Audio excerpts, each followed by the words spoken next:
light itself, that is conscious wisdom.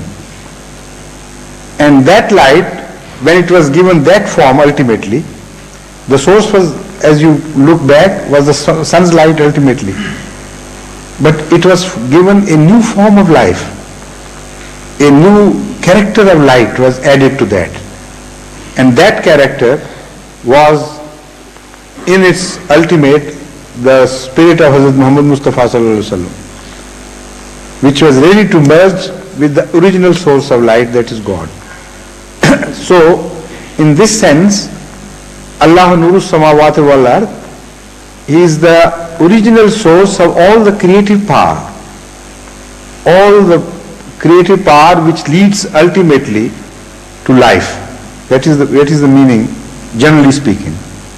But also there are other things, but I can't discuss all the aspects here at this moment. Yes, please. When you are in Spain and you buy meat, invariably these Christians, they buy pork, and I buy the cow meat or the lamb. You must dwell on that subject.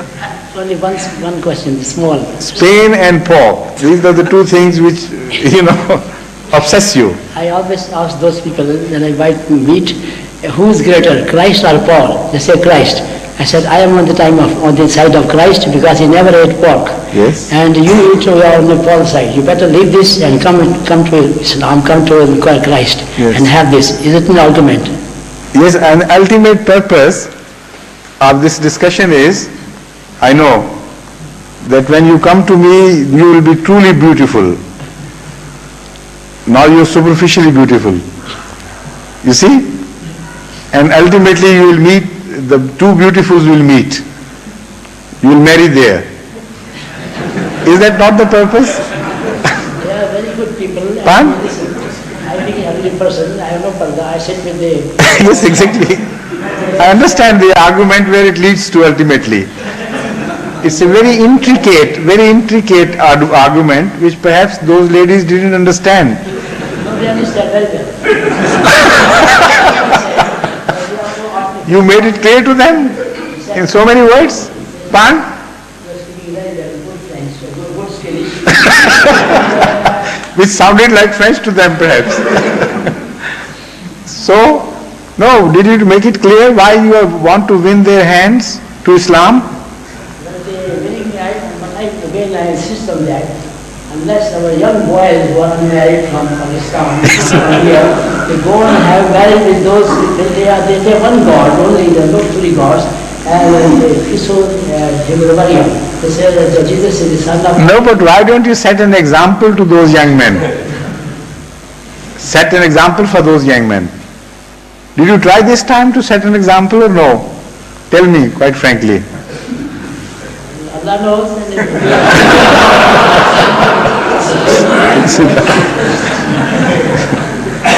Yes.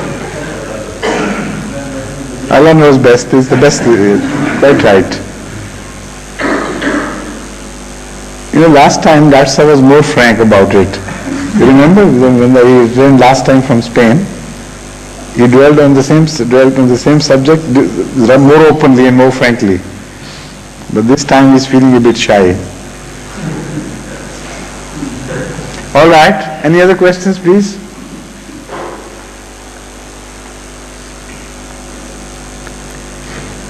Yes, apart from you, Mr. Rashid. Yes, Bashir Yad Sahib,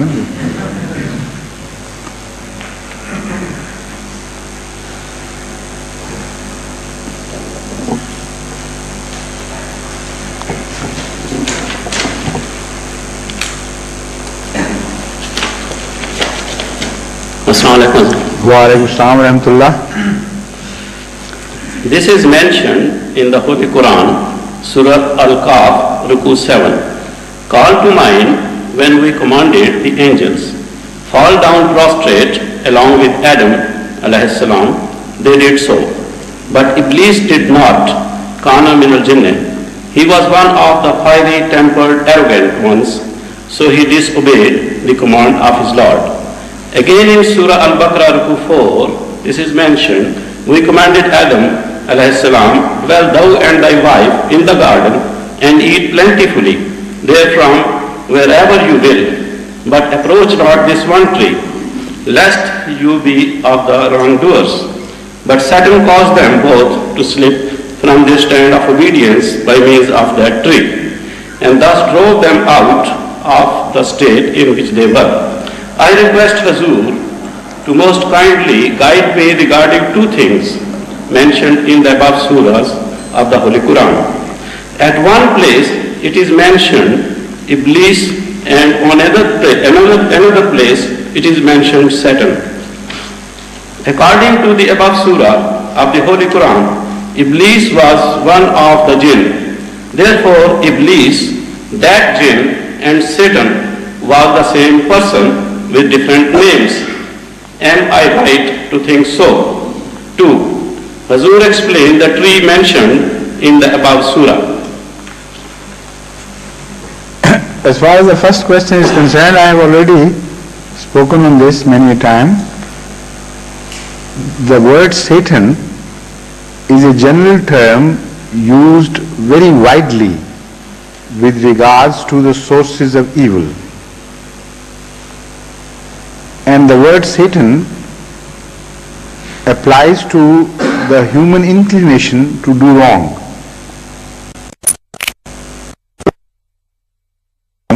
Has described it by telling us that everybody has a Satan running in his blood. Every human being. That means it's a nafs-e ammara. In the other words, this is the inner spirit which advises man to take the path of least resistance towards enjoyment. There is another better self which is the source of evolution, which advises at the same time that if you do that, you will consume your energy and you will begin to decay. And so the other self advises man to preserve one's energy and gain more energy and follow an uphill task to gain greater heights. There is a constant fight between these two forces within man.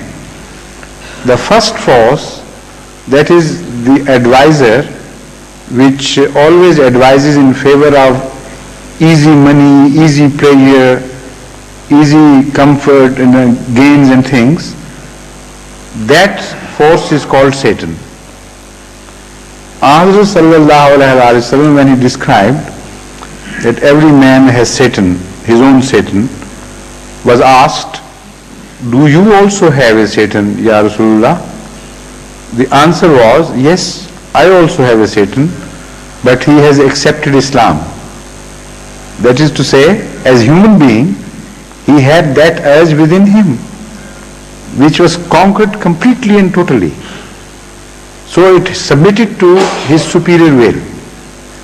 Now if the word Satan means a particular thing living outside, then that particular thing cannot be attached to everybody and yet accept Islam in one case and defy Islam in other cases. So this particular statement of Muhammad sallallahu alaihi wasallam that his Satan has accepted Islam means that he is talking of the inner urge for evil. Now when that urge conquers a man so completely that very little of good is left in him, and the evil overpowers his characteristics, then he becomes a symbol of evil, and he it is who is referred to as Iblis. Iblis for each age is different, and each prophet has to face an Iblis, the one who symbolizes evil and then becomes the chief of the evil forces to oppose the passage of truth, is called Iblis in the term of the Holy Quran. He is a personified person, a thing, a personified evil I should say, but a living person. And that Iblis is created differently in different forms. Sometimes he is called Namrud, sometimes he is called Abu Jahl, sometimes